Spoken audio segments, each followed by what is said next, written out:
Raimundo Cruz, entrevista a... Y la pregunta obligada, doctor Alejandro, es: ¿qué mundo nos espera? Ya no el mundo que estamos viviendo por el COVID-19 y la situación económica que se avecina. ¿Qué mundo nos espera a todos en el planeta? Dejamos a los marcianos y los ovnis a un lado porque no sabemos qué vaya a pasar con ellos. Lo que tenemos en este momento, desde su punto de vista de usted como experto, ¿hacia dónde se está dirigiendo el planeta Tierra en esta convulsión, primero de salud y posteriormente casi junto con pegado de la económica? Muy buenas tardes, y 55 ciudades del país lo están escuchando en este momento. ¿Qué tal? Muy buenas tardes, Raimundo. Un placer estar aquí con usted y con su apreciable auditorio. La pregunta es obviamente obligada, es una pregunta importante, es la que todo el mundo está haciendo. Como usted decía, más que acertadamente, en este momento no tenemos un parámetro, no tenemos una serie de parangón para poder comparar la situación en la que estamos, pero sí podemos ir delineando ciertos puntos, y que es evidente que pues las medidas que se han decidido tomar en torno al enclaustramiento de la sociedad planetaria, en mayor o menor medida, van a tener una repercusión económica, ¿no? Eso es sin lugar a dudas.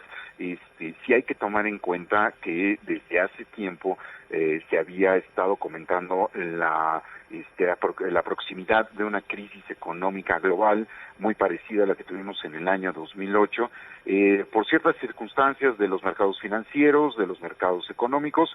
Se fue postergando ciertas decisiones que se tomaron en países, uno de ellos Estados Unidos.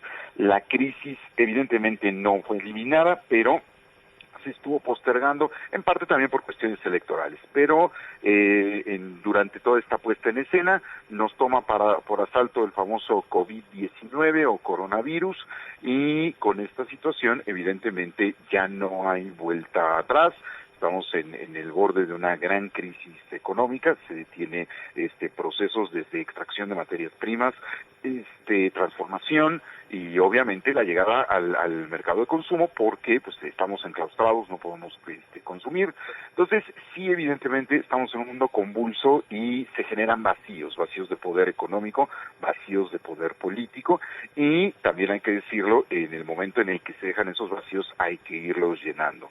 Lo que yo quisiera decirle al auditorio, comentarlo aquí, es que estamos en una situación, usted decía correctamente, que no la habíamos visto antes, ni en términos de pandemias, también por el flujo de información, también en cuestiones económicas. Es una recesión de tipo global, pero también hay que decirlo en una cuestión política, porque lo que estamos viendo es que la situación cambia en un lapso muy rápido, de semana a semana, de mes con mes. Yo quisiera que su apreciable auditorio recordara cómo empezamos el año. Si mal no estoy, aquí estaba yo con usted platicando sobre la crisis generada por el asesinato del general Soleimani en Irak, a principio de año, que muchas personas decían que estábamos al borde de una gran confrontación bélica, ¿no? Eso ya parece que pasó hace muchísimo tiempo, pero fue apenas en enero, ¿no? Estamos hace 3 meses. Entonces, ¿qué es lo que pasa? Que han sucedido tantas cosas nuevas, que sí nos plantean un reacomodo de fuerzas. Hace un mes se hablaba de que China y su proyecto de integración económica en el espacio euroasiático, llamado la Ruta de la Seda, ya había llegado a su fin. En efecto, la Ruta de la Seda está ahorita en un proceso de pausa, porque todos los proyectos que se tenían, la interconexión económica, la famosa red tecnológica de información, el 5G, que la empresa Huawei estaba planteando para hacer esta gran carretera de información de datos, llegó a su alto a consecuencia de la cierre de fronteras, pero es una mera pausa. Y si hace un mes se hablaba de que el mito chino estaba completamente en el piso, había sido eliminado, y Occidente se veía a sí mismo como un ave fénix que planeaba resurgir ante las carencias de la gran fábrica global que era China, a un mes de distancia, ahorita que estamos a finales de marzo, pues sucede que China tiene bajo control los contagios de esta epidemia, de esta pandemia, y por otra parte vemos a un Occidente totalmente desconcertado. Vemos que en Estados Unidos no hay un plan claro de qué hacer, no tienen la cantidad de reactivos para hacer las muestras, están al borde evidentemente de lo que querían evitar, que era una gran crisis económica. En medio de eso un gran pleito político y económico, Pero en medio de todo esto, nadie se da cuenta que, hablo de los Estados Unidos, se plantea firmar un nuevo rescate financiero como el que vimos en el año 2009 para, pues ni más ni menos que rescatar a las grandes corporaciones que colaboraron para ese quebranto de aquel entonces, vuelven a ser rescatadas. Entonces, están pasando muchas cosas. Que en México no se hace, doctor, en México no se ha planteado esa posibilidad, ¿eh? No, en México estamos tomando otra lógica, otras posiciones políticas, sanitarias, económicas. Lo que pasa es que evidentemente en México tenemos nuestra, que es la problemática que nos toca. Lo que pasa es que en otros países, cuando hablamos de China, Europa, Estados Unidos, acaban siendo los grandes jugadores internacionales, ¿no? Eso que no hemos hablado de la gran guerra de precios petroleros, en los cuales se metieron los rusos y los saudis hace aproximadamente 2 semanas, y eso también nos lleva, y sobre todo a nosotros como país productor de petróleo, a ir considerando los severos golpes financieros que nos trae. Entonces, a nivel micro, a nivel nuestro país, sí evidentemente tenemos un panorama difícil, no, sin lugar a dudas, eso ya lo habrá comentado usted con otros con los analistas. Yo lo que le puedo decir es que en el entorno internacional lo que teníamos hace 2 meses era una realidad, lo que teníamos hace un mes era otra realidad, lo que estamos viendo que se vislumbra ahorita es un panorama distinto. Entonces, es un mundo demasiado cambiante, es una realidad a la cual no estábamos acostumbrados, no hay manera de sacar un patrón. Lo único que podemos hacer es arrear velas en medio de la tormenta y esperar a ver cómo se reacomoda el espacio internacional.